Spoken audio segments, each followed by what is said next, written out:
ఢిల్లీలో ఏదైతే ముందుగా ఊహించినట్టుగానే అనుకున్నట్టుగానే బీజేపీ హవా కనిపిస్తూ ఉన్నది. బీజేపీ విజయం వైపు దూసుకెళ్తూ ఉన్నది. అయితే ఎన్ని సీట్లు ఎంత భారీ విజయం అనేది పక్కన పెడితే ఢిల్లీలో ఆమ్ ఆద్మీ పార్టీని దాదాపు 3 ఎలక్షన్ల తర్వాత ఒక ఉప ఎన్నిక మిగతా ఎన్నికల తర్వాత దాదాపు 3 ఎలక్షన్ల తర్వాత ఆమ్ ఆద్మీ పార్టీని కొట్టి బీజేపీ వాళ్ళ అధికారం వైపు దూసుకెళ్తూ ఉన్నది. దాదాపు 30కి పైగా దాదాపు 40 సీట్లు 40 నుంచి 47 సీట్లలో ప్రస్తుతం ఆమ్ ఆద్మీ పార్టీ లీడ్లో కొనసాగుతూ ఉన్నది. అట్లాగే 47 సీట్ల వరకు బీజేపీ లీడ్లో కొనసాగుతూ ఉన్నది. 20-30 సీట్ల వరకు ఒకప్పుడు ఉండే, ఇప్పుడు మెల్లిమెల్లిగా తగ్గుతూ అది 25 సీట్ల వరకు వచ్చింది. 25 సీట్లలో ఆమ్ ఆద్మీ పార్టీ లీడ్లో కొనసాగుతూ ఉన్నది. ఇక కాంగ్రెస్ ఎక్కడ ఉందనేది మనం మాట్లాడుకోవాల్సిన అవసరం లేదు ఇక్కడ, ఎందుకంటే అక్కడ లిస్టులో కూడా కాంగ్రెస్ పార్టీ కనిపించట్లేదు.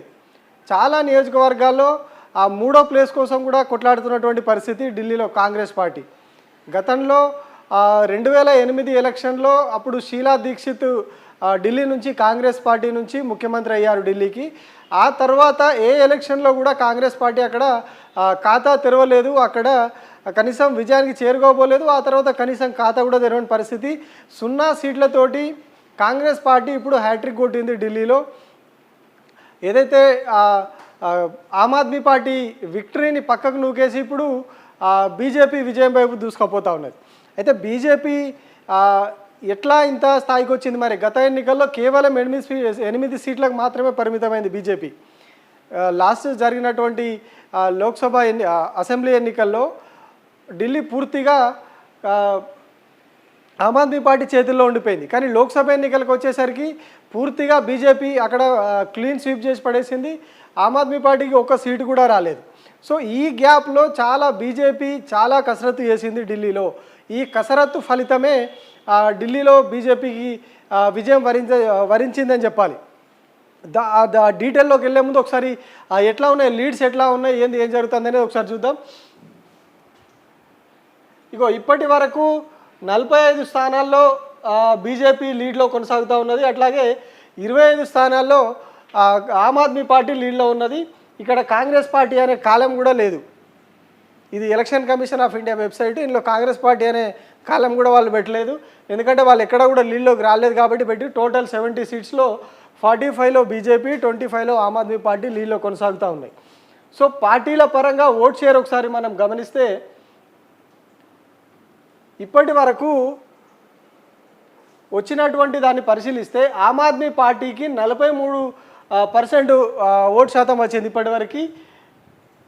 ఇంకా ఏఐఎంఐఎంకు 0.38, బీజేపీకి వచ్చేసి 47.16, ఆమ్ ఆద్మీ పార్టీకి వచ్చేసి 43.11, ఇంకా కాంగ్రెస్ పార్టీకి వచ్చేసి 6.54. ఇక మిగతా ఎవరు కూడా కనీసం 1% ఓటు పైన కూడా లేరు. 0.1%, బీఎస్పీ 0.56, జేడీయూ 0.47, ఎల్జేపీఆర్వి 0.42, ఎన్సీపీ 0.03, నోటాకి 0.58% వచ్చినాయి. ఇంకా అదర్స్కి 0.72% ఓట్లు వచ్చినాయి. ఒకసారి మనం ఈ 3 గమనిద్దాం, ఆమ్ ఆద్మీ పార్టీ, అట్లాగే బీజేపీ, ఇండియన్ నేషనల్ కాంగ్రెస్, ఈ మూడింటికి వచ్చినటువంటి ఓట్ల శాతాన్ని ఒకసారి గమనిద్దాం. వీళ్ళకి 43%, వీళ్ళకి 47%, కాంగ్రెస్కి 6%. అంటే ఇక్కడ ఢిల్లీలో ఏం జరిగింది? ఢిల్లీ ఎన్నికల్లో బీజేపీ గెలుపు దిశగా ఎట్లా దూసుకుపోతూ ఉన్నది, బీజేపీ గెలుపుకు సహకరించిన వాళ్ళు ఎవరు అనేది ఇక్కడ మనకు క్లియర్ కట్గా అర్థమైపోతూ ఉన్నది. ఇక్కడ ఏదైతే వీళ్ళ ఇద్దరి మధ్యలో బీజేపీకి ఆమ్ ఆద్మీ పార్టీకి మధ్యలో ఉన్నటువంటి ఓట్ల తేడా ఏదైతున్నదో ఆ ఓట్ల తేడా ఇక్కడ కాంగ్రెస్ పార్టీకి పడింది. ఇక్కడ వీళ్ళకి 43-47, 4 నుంచి 4.5 ఆన్ అండ్ యావరేజ్ కంప్లీట్గా తీసుకుంటే ఒక 5% ఓటు వీళ్ళిద్దరి మధ్యలో 5% ఓట్ల తేడా ఉంది. రౌండ్ ఫిగర్ చేసుకుంటే 5% ఓట్ల తేడా బీజేపీకి ఆమ్ ఆద్మీ పార్టీకి ఉన్నది. సేమ్ అదే సమయంలో 6% ఓట్లు ఇక్కడ కాంగ్రెస్ పార్టీకి వచ్చినాయి. అంటే ఏవైతే ఆమ్ ఆద్మీ పార్టీకి పడాల్సిన ఓట్లు అనుకోవాలా మనం, లేకపోతే ఆమ్ ఆద్మీ పార్టీకి పడకుండా కాంగ్రెస్ లాగేసుకున్న ఓట్లు అనుకోవాలా? ఏ రకంగా చూసినా వీళ్ళిద్దరి మధ్యలో ఈ హోరాహోరీ పోరుకు ఇక్కడ కాంగ్రెస్ పార్టీ ఓట్లు అనేది చాలా కారణమైనవి. కాంగ్రెస్ పార్టీకి సంబంధించినటువంటి ఓట్లు లాక్కోవడం వల్ల ఇప్పుడు అక్కడ ఆమ్ ఆద్మీ పార్టీ అనేది వెనుకబడిపోయింది, చాలా వరకు ఓట్లు అనేవి తగ్గిపోయినాయి. మరి ఇంత పోరాడి మేము ఢిల్లీలో అధికారంలోకి వస్తామని చెప్పి కాంగ్రెస్ పాలిత రాష్ట్రాల ముఖ్యమంత్రులందరూ పోయి అక్కడ ప్రచారం చేసి, రేవంత్ రెడ్డి పోయి నేను జిమ్మేదారి తీసుకుంటా అని ప్రచారం చేసి, ఇవన్నీ ప్రచారాలు జరిగినా కూడా ఎక్కడ ప్రజలు కాంగ్రెస్ పార్టీని అక్కడ ఢిల్లీలో ఆదరించలేదు. వీళ్ళు ఇచ్చిన 3 గ్యారంటీలు 4 గ్యారంటీలకు వాళ్ళు ఏమంటారు దాసోహం అనలేదు. కానీ బీజేపీ ఏదైతే రాజకీయం చేస్తూ ఉందో, బీజేపీ ఏదైతే ఏమంటారు దాన్ని ఒక రకమైనటువంటి ఒక రాజకీయ స్ట్రాటజీతో ముందుకెళ్తా ఉందో అది 100% వర్కౌట్ అయింది. దాదాపు ఎన్నికలకు 2 ఏళ్ళు, 1.5-2 ఏళ్ల నుంచి ఢిల్లీలో కంప్లీట్గా అస్థిరతను తీసుకొచ్చింది. ఢిల్లీ రాష్ట్రం మొత్తం కూడా కంప్లీట్గా ఒక అస్థిరత్వాన్ని కనిపించి రాజకీయంగా మిగతా సంస్థలను కూడా దెబ్బతీసేలాగా వ్యవహరించింది అనేది open secret. Liquor policy case కావచ్చు, అట్లాగే ఎవరైతే గతంలో ఢిల్లీ ఉమెన్ కమిషన్ చైర్పర్సన్గా ఉన్నారో స్వాతి మలేవాల్ ఇష్యూ కావచ్చు, స్వయంగా ముఖ్యమంత్రి ఇంట్లో దాడి జరిగింది అని చెప్పి ఆమె ఒక గొడవ స్టార్ట్ చేశారు. ఆమె అప్పుడు రాజ్యసభ ఎంపీగా ఉన్నారు, అదే ఆమ్ ఆద్మీ పార్టీ నుంచి రాజ్యసభ ఎంపీ. గతంలో మహిళా కమిషన్ చైర్పర్సన్, అదే ఆమ్ ఆద్మీ పార్టీ గవర్నమెంట్ ఇచ్చినటువంటి పదవి.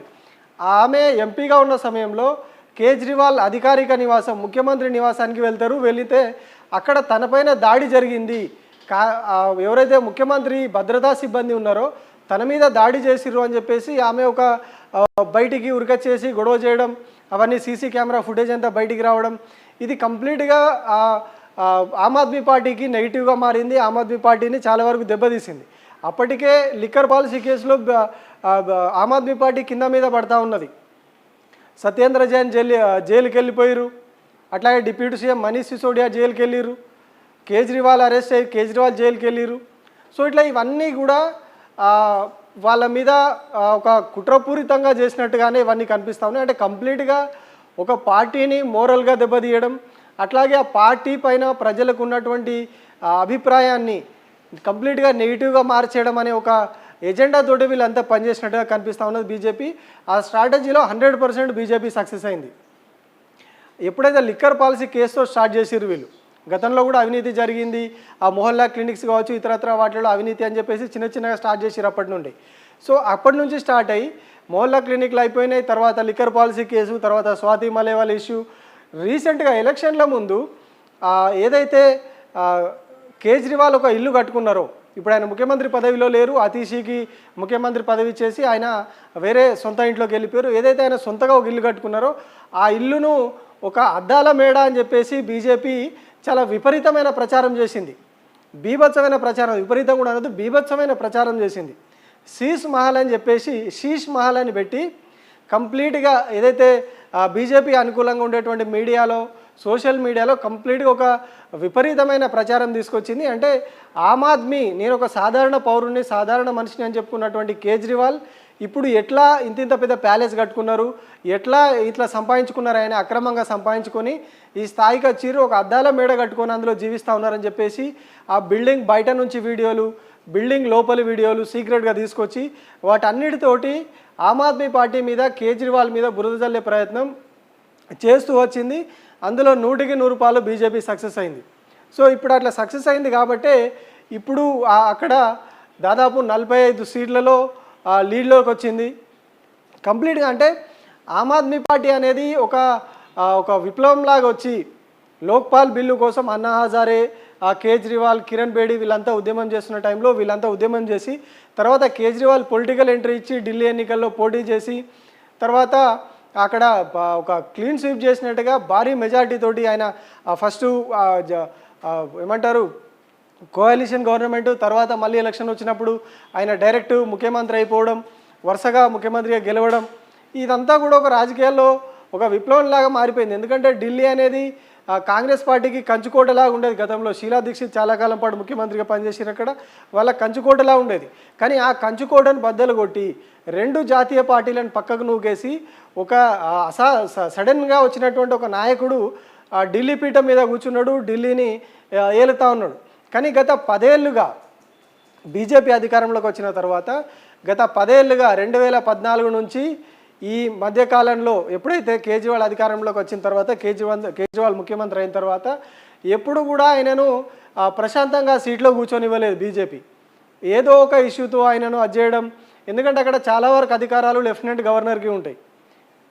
ల్యాండ్ ఆర్డర్ కావచ్చు, ఇట్లా కీలకమైన ల్యాండ్ ఆర్డర్ అనేది ఇప్పుడు లెఫ్టినెంట్ గవర్నర్ చేతిలో ఉంటుంది. కాబట్టి లెఫ్టినెంట్ గవర్నర్ని వాళ్ళకు అనుకూలమైన వ్యక్తిని పెట్టుకొని ఆ లెఫ్టినెంట్ గవర్నర్ ద్వారా అక్కడ ఉన్నటువంటి ప్రభుత్వాన్ని ఏమంటారు ఏదో ఒక ఇష్యూతో వాళ్ళను కదిలించడం, ఇద్దరి మధ్యలో గొడవలు పెట్టడం, వీళ్ళు చేసిన చట్టాలను ఆయన ఆమోదించకపోవడం, ఇదంతా జరుగుతూ వచ్చింది. సేమ్ లిక్కర్ పాలసీ ఇష్యూ కూడా ఈ లెఫ్టినెంట్ గవర్నర్ దగ్గరే మొదలైంది. ఏదైతే ఇందులో అవకతవకలు జరిగినాయని చెప్పేసి వాళ్ళు ఒక లెటర్ రాయడం, లెఫ్టినెంట్ గవర్నర్ విచారణకు ఆదేశించాలని, అక్కడి నుంచి మొదలైన కేసు ఇప్పుడు వీళ్ళందరూ జైలుకు పోయే వరకు వచ్చింది. 5-6 ఆమ్ ఆద్మీ పార్టీ నుంచే 4-5 నాయకులు జైలుకు పోయి రావాల్సి వచ్చింది. ఒక ఎంపీ, 2 మంత్రులు, ముఖ్యమంత్రి వీళ్ళంతా కూడా జైలుకు పోవాల్సి వచ్చింది. కానీ ఇప్పటి వరకు అందులో ఎట్లాంటి ఆధారాలు దొరకలేదు. అవినీతి జరిగినట్టుగా, అక్రమాలు జరిగినట్టుగా, మనీ లాండరింగ్ జరిగినట్టుగా ఎక్కడ కూడా ఆధారాలు దొరకలేదు. కానీ ఒక బురద అయితే పూసింది బీజేపీ. అంటే ఒక అవినీతి మరక అంటించి ప్రజల్లో పలచన చేసి వాళ్ళని అధికారంలో దించేయాలి. ఒక సామెత ఉంటుంది కదా, కుక్కను చంపాలంటే పిచ్చి కుక్కనే ముద్రేయాలన్నట్టుగా ఆమ్ ఆద్మీ పార్టీని దించేయాలంటే డైరెక్ట్గా ఓటుతో కొడితే వాళ్ళు దిగరు. ఓటుతో మాత్రమే ఫైటింగ్ చేస్తే ఆమ్ ఆద్మీ పార్టీని కొట్టలేం.